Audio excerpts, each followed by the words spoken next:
వాసిస్తున్నారు, వాళ్ళందరూ లాబింగ్ చేస్తారు. ఈ కథ అంతా నడుస్తుంటే బచ్చన మీద స్టేట్మెంట్లు వచ్చినాయి.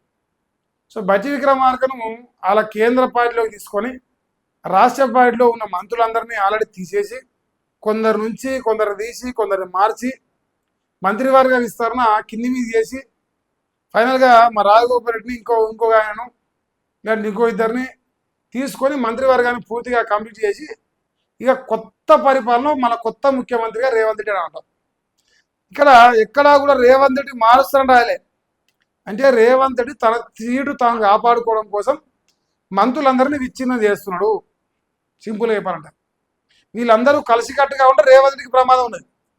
సో వీళ్ళందరినీ విచ్ఛిన్నం చేసే కుట్ర రేవంత్ రెడ్డి చేస్తాడు ఓపెన్గా నేను అనుకుంటానా.